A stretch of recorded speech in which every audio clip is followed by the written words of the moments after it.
I want to help you. I want to help you thrive. And that's how I feel like if you live in service to other people like that, it comes right back to you.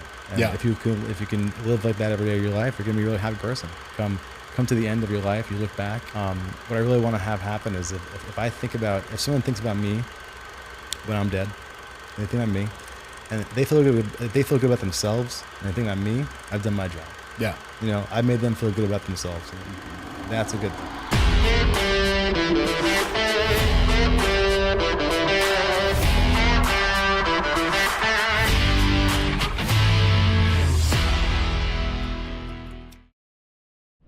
Okay, welcome back to the Tech Jobber Podcast. Amazing guest for you guys today. Now, anyone that is in tech in Miami knows that you can't really go 3 hours without being asked, have you been to the Miami Tech Happy Hour? It's what everyone's asking. And today we have the founder of that happy hour, which is enough for him to be a guest on this show, but he's much more than just that. He's a founder in many companies. He's an advisor in many companies. He's a master networker, master connector. And so I would love to welcome Chris Adamo to the show. Welcome. Hey, thanks for having me, Chris. Yeah, so you are one of the kind of leaders in the tech space in Miami. But you started in New York as a kid. So let's talk a little bit about your background. Yeah, I grew up in New York, 90s kid. Modest beginnings. We were kind of like low to middle income family, so parents were often in and out of work. Single parents, so living their life in the urban in Queens. I always worked. From like my early high school days all through college, and after college, I had tons of jobs, and it was important that we kind of paid our own way, and I got to see what every environment looks like. From like food and beverage to retail to eventually finding a foot into a corporate job that was hard back then. If you had no connections to anybody, you had to really get lucky, right? You had to meet someone who like had a friend there or had a relative who worked there, and somehow my grandmother had a friend who worked at a big corporation and got me an internship. In the middle of high school, I was like, it's an insurance company called Marsh & McLennan. Okay. I worked in a print shop. Literally just making copies. Yeah. But I saw how corporate environments worked at a very young age. I'm like, wow, this is like a whole like power structure and people kind of working their way up and like this whole dynamic of people, how they like treat each other. And it was very interesting to see that as a young person. And I kind of didn't really love it, but I knew I had to do it for the early days. Like back then, being a founder wasn't really a thing. No. It wasn't a thing in the 90s to go just start business. It was like, are you a loser? Or like what are you doing? Like you get a job, you follow the directions, right? So I followed that for like 10 years. My first like 16 and 26, just following that directive. Went to college, had more internships, worked a few corporate jobs at a college I just did not like at all. It was very boring and limiting. And then I did join a startup. My friend's startup. It failed miserably, but I saw what it was like to kind of be an entrepreneur. What was that? It was called Mad Packers, and we basically went to college campuses, packed kids up in their dorms, and sent them back to their houses, and vice versa. So very hands-on. Sure. It was not going to work. Right. But we tried our best at it. Labor intensive. Totally labor intensive. And then I got a phone call from a recruiter. Out of the blue, they're like, we've been following your work. I don't know how they even happened, but they saw my resume. I guess I had a couple of jobs that were like corporate-y. And they said, would you ever work at a flower company? I was like, what? No, probably not. But they're like, well, actually, it's a cool one. It's a startup, just went public. It was called 1-800-Flowers. Yeah. I'm like, oh, I've heard of that. Actually, I used it once and it was terrible, but I'm intrigued. Maybe I can go work there and find an opportunity. So I took the phone call. Yeah. And the salary was really good. I was like, wow, that's a lot of money. That's more than I have ever thought about making in my life. So I was like, I'll take it. So when you're young and you have no money, you're like, if I can get out of my situation to go out and move out on my own, I'm gonna do it. Yeah. So I took that and finally got my mom's house. Got a real apartment and had a job, and I really learned to thrive there and be like an entrepreneur at a company that was a public company, but was also a tech company at the same time and growing as a startup would. Right. So if I had a wild tech idea or an idea to kind of try, I was in a biz dev role, like managing corporate accounts. So back then, they would work at corporations like IBM or Deloitte and Touche and kind of do all the internal flowers and gifting. So if someone passed away or had a birthday, they used their back end to order gifts and flowers. And I would basically find those corporations to then sign on. And from that, I kind of learned how these corporations build their businesses, how they take on clients and vendors, and it's a very hard process, procurement, to do that. But I was calling like tech companies, like, oh, no one's calling Apple or Google because they were so young and new yet. They weren't really a thing back then. So like you can get those doors easier because they didn't have a big long history of like bureaucratic rules and regulations. And that's kind of like early. I learned early, like that's kind of the way into things, is like get in early, see what things are not like super established yet, and kind of like be useful to them. Yeah. So giving these people these tech companies kind of like little ways to kind of like scale up their own internal HR, which is cool because like if you know people who work in HR, that's amazing for future uses of getting your next job. Of course. Yeah. Yeah. So I was there for 10 years, 2005 to 2015, and I kind of worked my way up, made decent money, and started meeting these tech companies and getting really, really excited by these people I was meeting and how they were scaling and building companies. And I was like, oh, I should probably decide to try and find one to work at. Yeah. And I met my wife in 2009, and she's like, it's not gonna work out. I was like, why? She's like, I'm from Miami. I'm moving back. I'm like, ooh, I'll go with you. Interesting. Let's do it. So I was like, I want to move to Miami. And she convinced me, like, yeah, it's a cool place. It's growing. I love it. So I came here in 2012. We moved here fully. I actually was the first like work from home employee at 1-800-Flowers to leave and go try this new thing of being at home and being virtual, which was not really a thing in 2012. No, it was not a very common thing to do. At all. Risky for a corporate employee to do that. They had no way to track you. There was no regulations, but they had to have trust. And I had their trust, and I did good. I worked for 3 years still here in Miami from home. The first co-working space was called the Lab Miami. There was like 20 of us in like a little room in Wynwood, just working at a picnic table. And there was no other tech really happening in Miami. Like, there was no big companies here really. I think Terramark just sold the first exit from a Miami tech company to Verizon. And people started like dabbling in entrepreneurial things here. It's always been a city of entrepreneurs, really. Sure. But much smaller businesses and not a tech place. So it was a vacation town. Tons of vacation town. Tons of people be opportunistic, like renting out jet skis or beach chairs, or tons of lawn companies. Lots of people who are doing things around tourism, trips or whatever, travel. But tech, I think, in those times was a thing you wouldn't really talk about. It was not even a thing, but. People started to see these big companies go public and make tons of money. Right. And like, you saw, I think with like that time, like Uber just launched and it was like, oh, this is going to be big, and it became big. And people started to get like, I could do that maybe. And like, how do you learn how to become an entrepreneur? Well, you got to find a job at a startup, and there weren't many startups here to do that. So remote working started to become more and more common, and people found jobs that were remote, working for tech companies. And I think I was lucky to have that training of like working at a tech company / public company, so I knew both sides of that coin. Yeah. And I started getting interested in like, can I invest in these companies that I was meeting in a corporate manner? And they're like, yeah, you could put like $5,000 into a company, which is like, for me it was a lot back then. Sure. Now people that's like nothing. Yeah. But like back then it was a lot. And I started to kind of see like, maybe I'll just start doing this in small doses, and then I met some friends here, and they started a startup called Where By Us, and that was a company that started the Nootropic newsletter, which is a very like beloved daily newsletter about Miami's like culture and tech and what was happening as it was changing in 2015.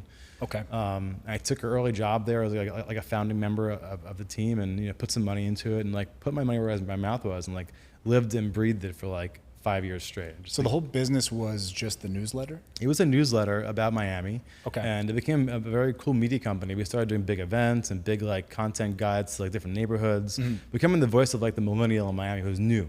Like back then, if you get to Miami, you were new. Good luck finding how to discover this city, because like, there was no one like taking care of you and doing that. So it became the voice of like the new person who's a curious local, new and old. We wanted to mix them together. And we were kind of ahead of the curve, because now this is like, everyone's trying to do that here. But back then, it wasn't really a thing. And it was such a cool time to be in Miami, because it was like such a raw time here, where it was just getting cool with like food and beverage, and cool hotels were being built here, and businesses were starting to kind of come out in technology, and it was exciting. It really was exciting to see. The last 10 years of growth here has been phenomenal. All while I was doing that, I was also doing small checks into other tech companies, so I kind of was building a little portfolio up. Yeah. And it was a good time to be doing that, because there was opportunities everywhere. And we got lucky. We got investor Jason Calacanis from California. and he invested in us. He invited us to his cohort of like his accelerator, and we joined that in like 2017. And I really saw what a tech city looked like. Like San Francisco at that time was like the height of the height. Yeah. And it was a booming, it is a booming place of just like talent and ideas and people working in technology. And we were his first investment in Florida. Yeah. So it was like a big deal to get money from Silicon Valley to come to Miami. Wow. And from that day on, I kind of feel like it started the trend of people paying attention to us, because then he made a bunch more investments, and then other people started flocking, and then COVID hit in 2020, and it was like basically a secret out of Miami. Yeah. I was a little fast forward there, but it was cool to kind of have that experience of going there and seeing and meeting and building that network. Like, building the bridge early. And that was 3 years prior to COVID, when the bridge started getting built. Yeah. And then Okay. COVID, So you saw the signs of what it has become right before, a couple years before COVID. Yeah. We were banging that drum since 2015. Like, listen, people are here building companies. You can come in and build your own company here. And there was like WeWork's opening finally here, and some accelerators were opening here. So it was becoming a place where you can, okay, I can probably start here from zero and try it out. And I will give credit to Knight Foundation and Emerge Americas for doing a lot of that early, like propping us up and saying, there's people here doing things, telling that story, putting money behind it, and funding people to open their first, businesses here. Yeah. And then training people, like, we had to train folks like what was a startup investment. It just wasn't a thing. Right. They like didn't know what a term sheet looked like. They didn't know what a safe was. It was all like, I invest in real estate or I invest in like stocks and bonds, and that's literally it. Right. So it was a whole new thing to even like consider. Huh. Okay. So now when you say Emerge, when did they start those events? About 10 years ago. Yeah, was they about just had 10 the 10th years. anniversary Wow. this year. Okay. Great conference. Melissa Medina and of course. family Yeah. have been like, our face and our back end for a long time, for just people who are like, day one founders. Yeah. Okay. So this takes us, right into, let's talk about when COVID hit. Yeah. Obviously you were, kind of set up for what was to come. I mean, what was that like? Yeah, we were bored. I'll tell you that much. Seeing our houses kind of like stuck. There was nothing happening during 2020. I think around the summertime, folks got really antsy and were like, wait a minute, like, it's nice outside. We're just gonna go outside. And people started going outside. Literally just like, I would be on my bike for like hours on end during a day and just like roaming Miami, and like we started to have like little undercover small get-togethers of people who were working in tech companies because they were here working remote. And they started flocking here by like the hundreds and thousands. And we got a ton of media attention at that time. And I think it was 2020 December, we decided to, like, me and my partner Natalia, we had just a gathering of like 5 folks who are new to Miami. Like, come have a glass of wine on the beach, be spaced out, just meet someone new. Sure. And then we did that. And then it was like, next week, bring someone that that's new. So it became 10 people. And then next week it became 20 people. And then we were like, okay, maybe let's make that a recurring thing. Every week we'll do this. We'll have a happy hour. And we basically brought this underground rogue thing into becoming like a very large gathering. In the middle of 2021. I think we had Tech Week that year. It was March. And I think it was like one of the magazines covered our happy hour saying, if you're going to come to Tech Week, this is the place to meet like local Miami people in tech. Wow. And we had 1,000 folks show up during the middle of COVID to Lagniappe, a line around the block to get in. And I was like, oh, okay, this is people are here in Miami that I didn't even know were here. And there is an interest in like gathering people. So we decided to kind of just make it like a real thing for the city to have like a place that if you had no friends in Miami and you had to meet people that you're day one starting here, this is where you start.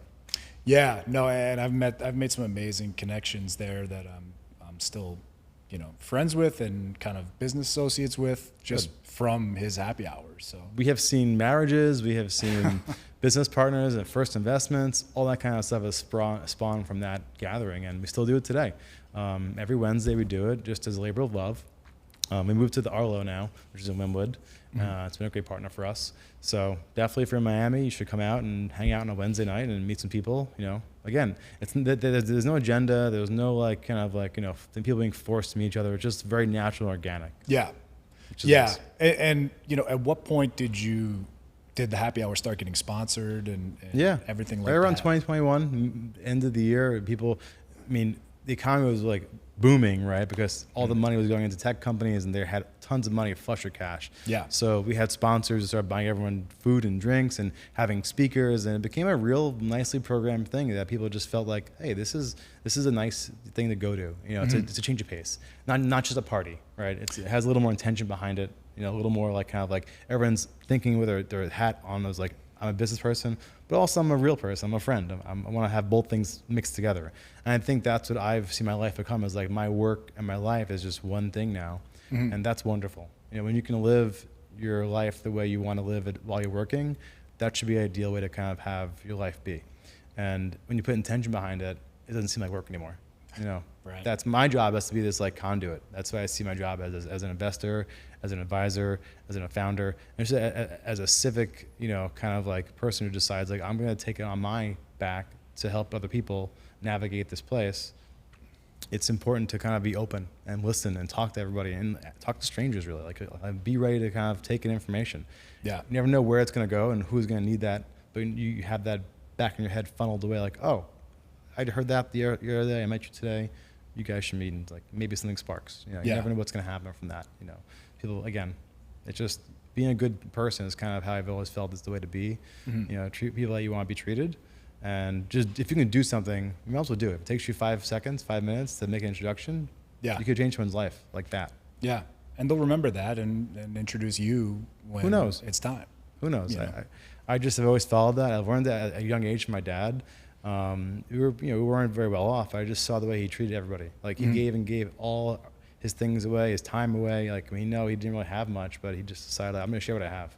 And, you know, eventually, if I need it, I know someone will help me out as well. And that's what always ends up happening. If you need a job, you've been nice to someone else for years, they help you out. So it comes back to you, usually 10x. Yeah. But people keep score all the time, and those people that keep score doesn't really come back the way it should. Right. Yeah.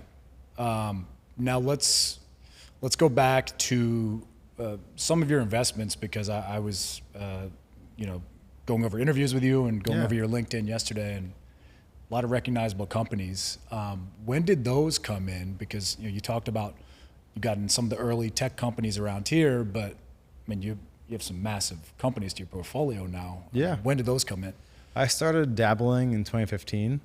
I think I started taking it really seriously in 2018. And then in 2020, we decided to launch Flamingo Capital, which is a VC syndicate. So we find amazing opportunities in companies, and we put together about 100 to 200K of local money, or maybe more sometimes, in bigger companies. And we set up an SPV, which is like a group investing vehicle. And we could help get access to people to co-invest together. And through that idea, we've done about 70 investments. They're really awesome companies. You know, Athletic Greens is one of them. We've done some really cool ones that are local by nature. Quick Node's a really cool one, On-Chain Studios. We've done bigger ones like Liquid Death and Epic Games, and you know, the list goes on. I mean, but like those which are is things, Fortnite, which is Fortnite. People didn't at that time know how to invest in those things. It wasn't like readily accessible. So I really give props to AngelList, the website, to helping us kind of build that back end to do that, to start meeting people and gathering people's interest in Miami companies, and also things that are not in Miami, and kind of have that cross share of people investing together into things. So yeah, really cool back end that we love. And it's been great to meet people who are in the similar kind of like this conduit thinking, right? You know, I'm going to be this conduit. I'm going to find cool opportunities. I'm going to get you access to things. Yeah. And you never know. When you do make an investment, a small investment, and you become a part of that company in a small way, you become kind of, drawn to it. So maybe in one way you can help them, and they can help you maybe. So you don't know what can happen by becoming an investor in a thing in a small manner, but you become like a devotee of it, and you get friendly with them, and things may come of it. They can sponsor your podcast maybe. Who knows?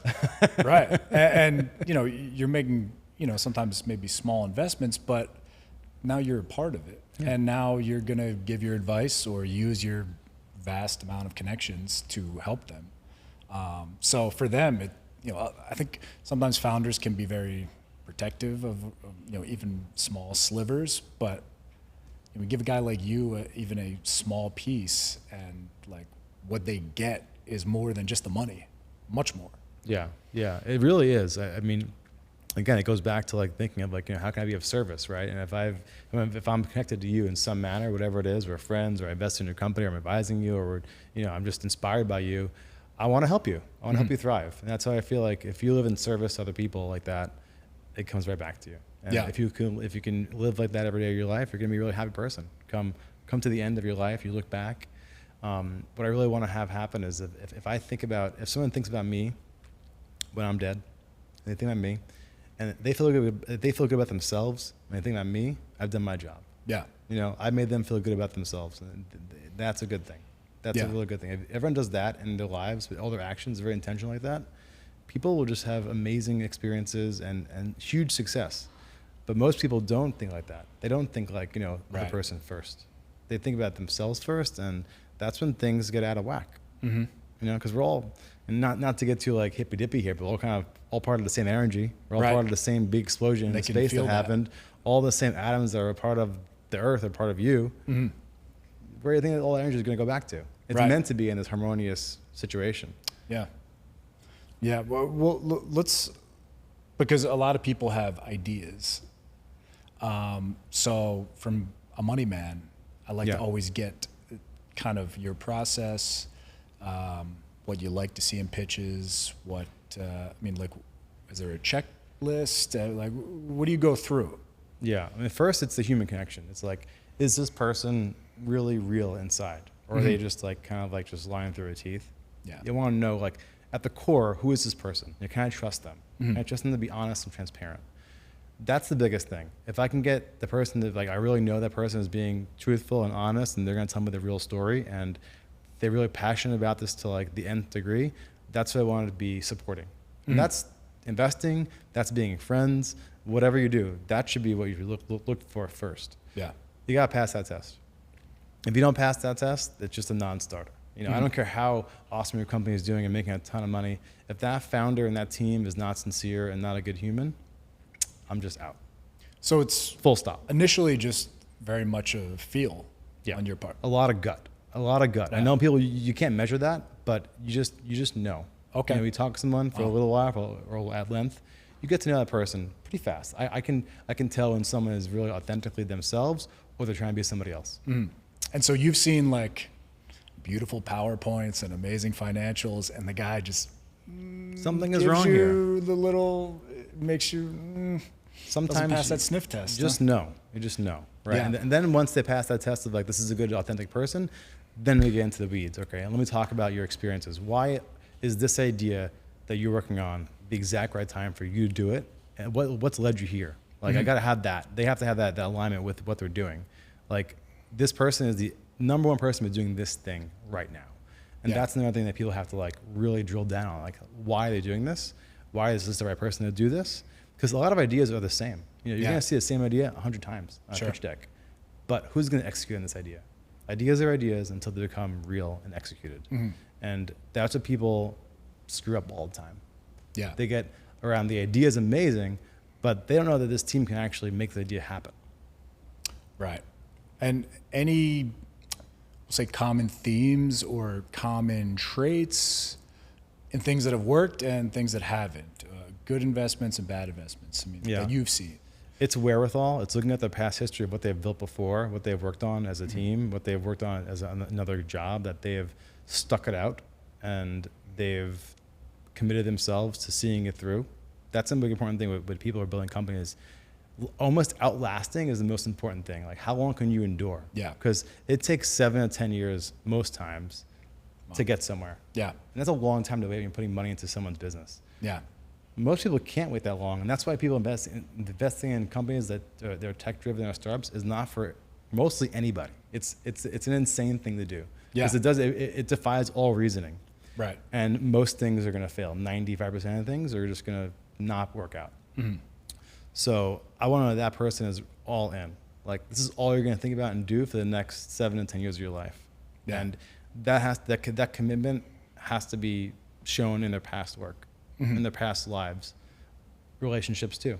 Like, I want to get deep. I want to know how you treat your mom, how you treat your friends. Wow. How do you treat your dog? Like, those are important things. How you treat your last coworkers. That all reflects upon you as a founder. So is there kind of like we'll say like, I don't want to say like background check, like you're looking through Oh yeah, documents, but I'm becoming friends with you first before I invest so in you're your talking company. to their friends, their family, Yeah, everyone. 100%. You're writing that check. I just want to know about I want to become really close to them, right? And then I go all in. I become part of you, and I'm putting my life on the line for you. Then, so for me to do that, I have to really feel like this is a person, they just get it, right? And then tech stuff is tech stuff. That is not something that's not my ability. That is not my superpower. I'm not the most gifted technical person. I can't write any code. I couldn't even tell you if the code is good or bad. So that's not going to be my strong suit. I have partners in how I invest that know that stuff and can vet that stuff with me. I'm more of the gut person, and then I'm also the person who knows the trends. Like, how will this scale? Who's going to be partner to scale it? Who's going to invest in it? That's kind of my networking gut power that I have that I can lend to them. So that's the side that I really focus on. That's why I have partners in my investment group, because those other partners, Adam Garfield and Will Weintraub, have that tech background. They have that kind of in the weeds, nitty gritty stuff of knowing how these things are going to work. They've been full-time founders their whole lives, and they've been through it several times, and they've sold companies, and they're on the next companies at this point. So having a real good team around you, also, when looking at founders, that's something that's really important too. Like, who fills your gaps? I don't love investing in a solo founder, honestly. I like to have a team around them. Okay. Even there's just a good founding team, if they're not the co-founder, but they're like kind of the founding team around them. That's important for me, because you got to have your blind sides really filled out too. Yeah. So I want to see like who's around you, who's in your network, who are you going to tap for these things that are going to happen pretty fast to kind of nail down and do. And those are the ones that usually end up thriving, the ones that can delegate and can bring in partners and be okay with that, because it's nice to have the whole pie to yourself, but that pie can go to zero, right? I want to be the biggest success I possibly can be and share that pie. Yeah. I love being an equal partner with people. I love it. I love sharing. I want to be equals. I don't want to have to have this power struggle at all times. It's not fun to do. Yeah. Some folks, they just can't get their head around it. They're kind of they have the ego stuck in the way. And again, you got to get into that. That's the biggest thing. Even when taking a job, like say you're trying to find a job, or vice versa, trying to hire somebody, that should be the biggest thing. Is like, how do you mesh together? How do you match together on that level? Because usually the background, the job requirements, that's pretty easy to understand. This person can do this job, right? But like, how are they going to do this job? How is it going to affect everyone else around them? How will my company thrive with them in this as a cog in this whole wheel? Will it keep going as fast as it was going before? And a toxic person that can do the job can just have that spider effect, It's wild. I've seen it happen. Like, you get a bad egg in a company and they can ruin the whole thing. Yeah. So it's really important to get that first, 10, 20 people in a company super right. Rock solid. Super right. And you got to really take your time to bring people on. And if they're not the right fit, you have to have those hard conversations immediately. Yeah. And one thing I wanted to ask, has there ever been something in reverse? Now, we talked about everything looks great, but the guy doesn't pass the sniff test. Has anyone passed the sniff test, but your guys that are looking at the code are like, like, I really want to invest in this person, and the idea is good, but the foundation's just not there? Yeah. I've seen things that are just not good ideas, but the person I love. Yeah. And you help them. You try and help them find the right idea. You wait till they get that right idea. So maybe you start helping them as an advisor first. Yeah. And then you get to the idea like, oh, this is the one now. You found it. Now we'll help you raise some money. I do that a lot. Yeah. People. I help them as an advisor first. And then when I know that they've nailed down the why and the what and they're there on the tech side, then we start saying, all right, now you're ready for money. Because people aren't sometimes. But they know, I know I want to back that person in some manner because they're going to do something great. But it's not have idea what it could be several iterations from there. Yeah. And often it is. I mean, my companies I've invested in and worked at as a partner, they've pivoted many times. Yeah. And again, it goes back to that person behind it. Like, how do they handle that change? Yeah. Most folks don't like the change. They're like, oh, this is the way I'm doing it. This is the way it's always been. He's wrong. I'm going to show. And they stick by their one viewpoint, and they're not okay to change. And adaptability in life is really the only thing you need. Yeah. You have to be ready to change as things come at you across not just business, but also just like life. Yeah. Yeah, and you mentioned trends. I moved here in 2022, part of the security token NFT Welcome. boom. Okay. Don't know where those guys went. I think they're around. I don't know. I don't see them out anymore. But what are you seeing as trends? Obviously, we're job seeker focused here, especially tech jobs, of course. What are you seeing in tech? What are you looking at from a trend perspective, big picture perspective? So I'm happy that a lot of things are going back to like pre-2020 levels of like investment, kind of valuations, which is important. It got crazy for a while. Right. But I'm seeing a lot of iteration happening. Obviously everyone's using AI in some manner, and it's a lot of the same technology that they're using. So no one's really building anything novel with that. But the use cases that they're using it for can be novel, and that is where I'm seeing some green shoots happening. You're using it to make your job faster and more effective and more exact. The biggest thing I've seen as far as opportunity goes is the creator economy in general. I think it's not really mature yet. The back end's not built yet for it, and people aren't being trained to work in that world. And all of content production, marketing, advertising, the way folks communicate will be around this like, you are now the brand. Your face is the brand, but behind you is a whole corporation. So that is changing. The faceless brand is going to go away. It's all going to become the faces of brands. That's going to become what's happening. Chase, the new Chase is going to be a person's face. Right.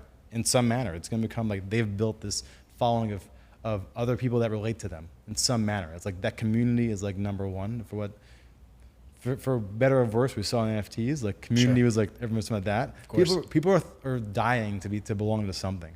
Yeah. And that's what they're finding with people following people of influence, is belonging to their way of thinking, the way they feel about themselves when they consume their content. And if they're around them, that's like human civilization, like 101. Like you gather around leaders. So the creator economy in general is, again, very, very day one of it. Yeah. So you're seeing a lot of tech being built for it that is just now going to start to take off.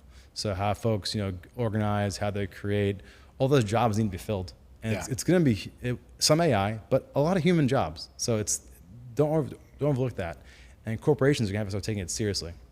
Like they thought social was like a nice to do, nice to have. Sure. It is a core part of people's business now, of building organic content that is real and not just like fluffy ads. Yeah. And the faster these big corporations understand, the faster that they're going to survive.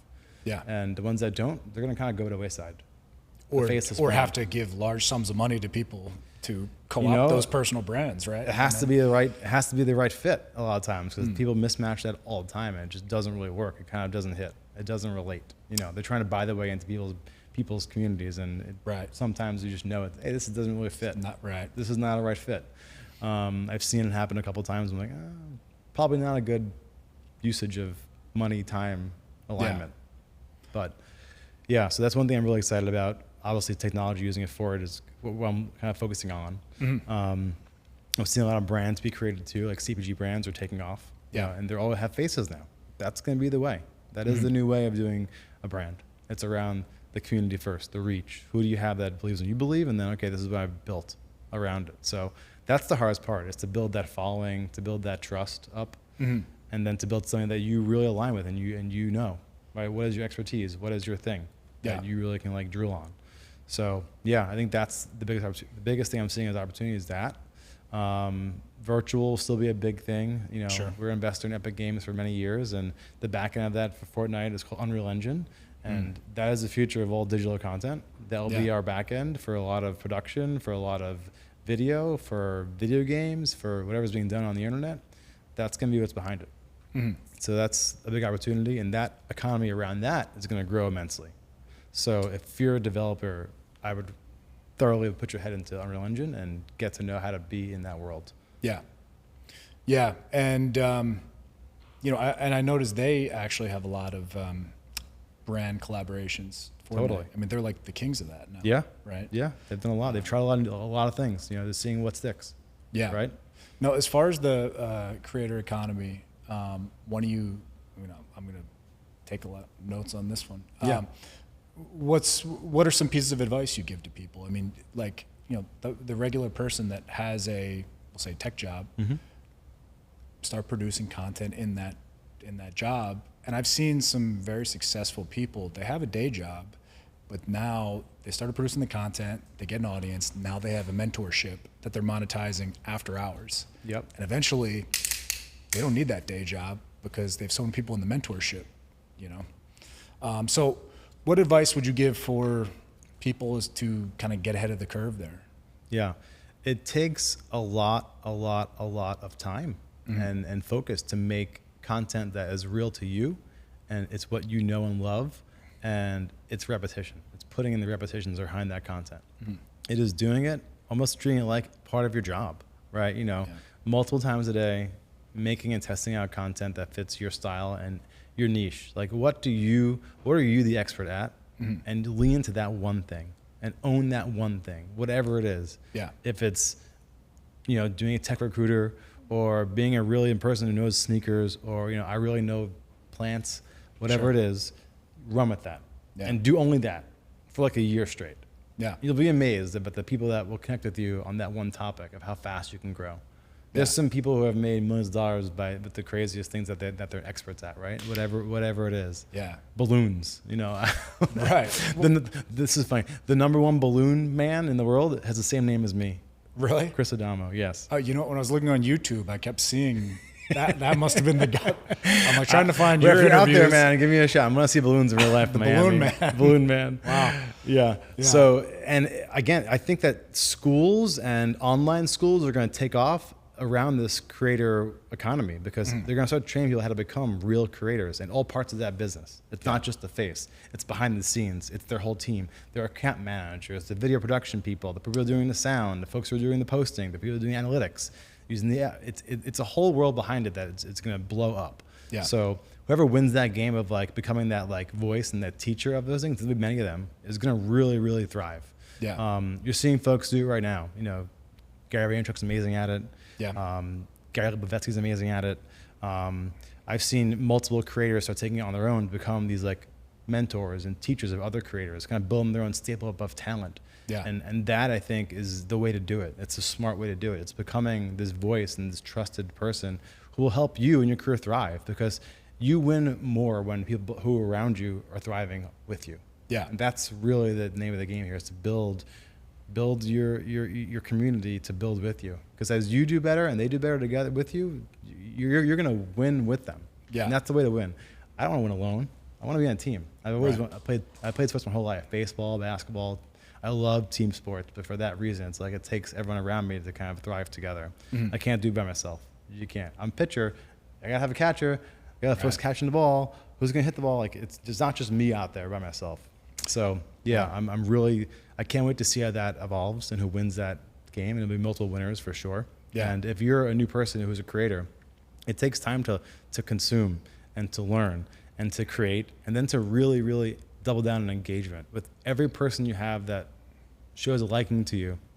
Get in the mix, be vocal, be talking to them on all of your social posts and in real life, and take chances. Film things that you just want to try out, and then do it many, many times over, and see if people resonate with what you're saying. Yeah. And you won't see it in months. It could take years. Yeah. It could take months. You could Sure. hit something fast, and like you find a lane and you run down that lane, and then you see who wants to come with you on that ride. You build the thing. Build it. And everyone talks about the algorithm. It's so creepy. They know what I'm thinking. It's like, use it to your advantage. Yeah. Because if you're talking about something, anyone that has shown interest in whatever you're talking about, they're going to send you their way. Yeah.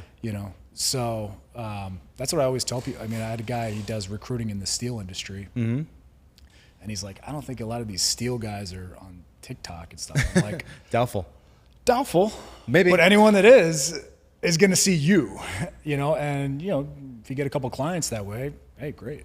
That guy will win. Yeah. If you can own the steel You're industry gonna be on the steel TikTok industry- and Instagram, The king. those people are probably on there for Right. personal reasons, not for, but if they happen to be on there for personal reasons and they catch your content somehow because they have some sort of they've liked the steel video and they see yours and like, oh, this is the guy who knows steel. Right. That Look at all could these be your great videos thing. on steel. 100%. And people talk about the algorithm, right? It's like a shady thing. It's not the algorithm. it's your community, it's your audience that is consuming it. Right. So they're telling you what's good and what's not good and what they like and what they don't like. So Yeah. you should be happy that it's telling you that. It's telling you this ain't working. Right. So keep iterating, keep doing. You haven't found your passion yet. You haven't found whatever it is that you really are, because Yeah. people can tell when it's like not authentic. Yeah. It's pretty common to see that. And no matter how big your audience is, you just gotta be you. You gotta lean into it heavy. Just be the real person you are. Yeah. And people see that, and they want that. They want to see the realness behind everything. Right. And yeah, the people with those interests, they'll find you. You know, a lot of people, I'm being shadow banned. Like, okay, but then you did this video, which was actually really good, and a ton of people saw it. So maybe it's just those were duds. Correct. Right? Correct. Yeah. So keep at it. Keep pushing. Keep building. You got to do consistency. That's what matters. So I'm a creature of habit. I'm a consistent person. I have a lot of weird things I do in my life. I wear the same shirts Yeah. every day of my life for the last 8 years straight. Haven't missed a day. Just, it's easy to be consistent. It's easy to follow like a regiment. I love regiments. I love to have like consistency that I do every, day or every week. The happy hour every Wednesday. Yeah. I'm there on a Wednesday. Whatever. It's nice to have like a dependable thing you do. And that's the same thing with content. You gotta do it 7 times a day, every day in a row, for life. Yeah. Right. If you want to really thrive That's the way to do it. in this new world of doing audience building and building your personal brand, because you need your personal brand. So whatever you're doing, the steel guy, the tech employee, people are going to look at your social profiles of what you're putting into the world, what you've done, whatever it is. It could be anything that you're into. You got to own it. You got to be the best, whatever that is. Yeah. I'm the best steel provider in the world, whatever. Right. I can't wait to see that guy now take off, hopefully. Yeah, no, he's going to go all in on it. So we'll see. We shall see. I know before or yesterday we were talking, you mentioned work-life balance is a big thing for you. So why don't you just, before we go, why don't you just give some insights on that? Yeah, it's